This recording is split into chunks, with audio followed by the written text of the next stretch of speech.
Bangunlah hai jiwaku, bangunlah hai gambus dan kecapi. Aku mau membangunkan fajar.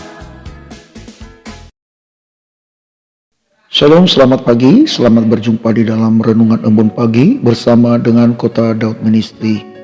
Tema renungan kita pada pagi hari ini adalah Jangan Kamu Takut. Tema ini saya ambil di dalam kitab Ulangan pasal yang kedua, ayat yang ke-29 sampai dengan ayat ke-33, demikianlah firman Tuhan. Ketika itu, aku berkata kepadamu, janganlah gemetar, janganlah takut kepada mereka. Tuhan Allahmu yang berjalan di depanmu, Dialah yang akan berperang untukmu sama seperti yang dilakukannya bagimu di Mesir di depan matamu.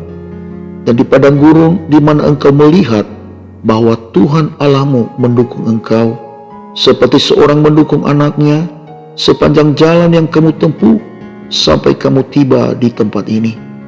Tetapi walaupun demikian, kamu tidak percaya kepada Tuhan Allahmu yang berjalan di depanmu di perjalanan untuk mencari tempat bagimu, di mana kamu dapat berkemah dengan api pada waktu malam dan dengan awan pada waktu siang, untuk memperlihatkan kepadamu jalan yang harus kamu tempuh.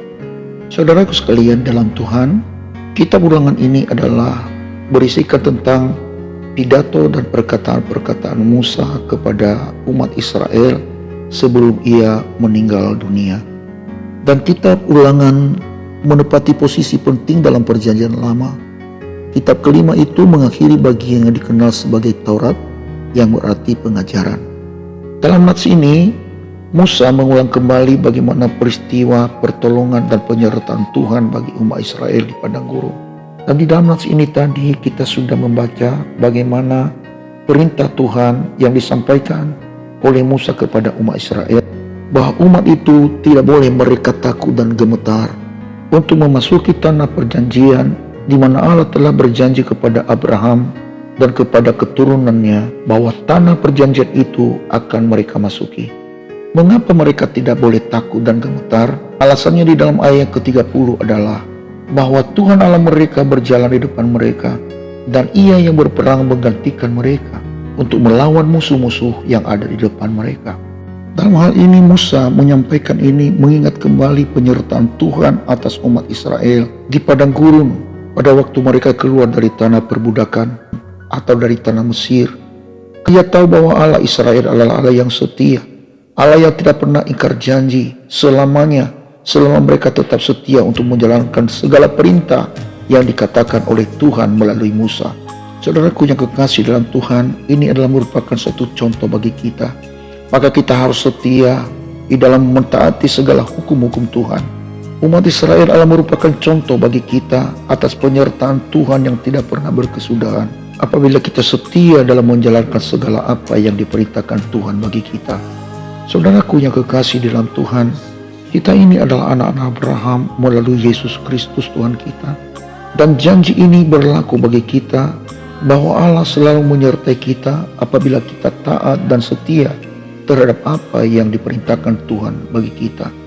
Untuk itu saudaraku kekasih dalam Tuhan, kita tidak perlu takut di dalam menghadapi segala persoalan kehidupan yang sedang kita alami. Bukankah Tuhan Yesus berjanji kepada kita apabila kita mengasihi Dia, maka Ia memberikan kepada kita Roh Kudus untuk menyertai kita sampai selama-lamanya. Dan apabila Roh Kudus ada di dalam kita, kita pasti menjadi umat pemenang. Karena Roh Kudus adalah pribadi ketiga Allah yang esa, yang tinggal di dalam setiap orang yang percaya kepada Yesus. Saudaraku kekasih dalam Tuhan, ini penting sekali penyertaan Tuhan bagi kita melalui Roh Kudus yang ada di dalam kita. Dan jika Allah ada di pihak kita, siapakah yang dapat melawan kita? Jawabannya tidak ada. Sebab Allah lebih besar dari segala persoalan kita. Allah lebih besar daripada penyakit yang sedang kita hadapi.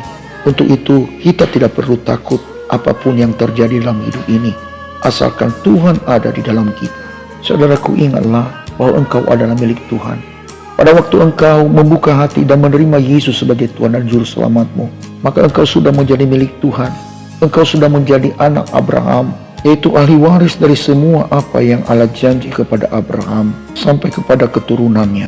Dan apabila kita sudah memastikan diri kita bahwa kita sudah percaya kepada Yesus, maka kita nggak perlu khawatir dalam menghadapi segala persoalan hidup ini.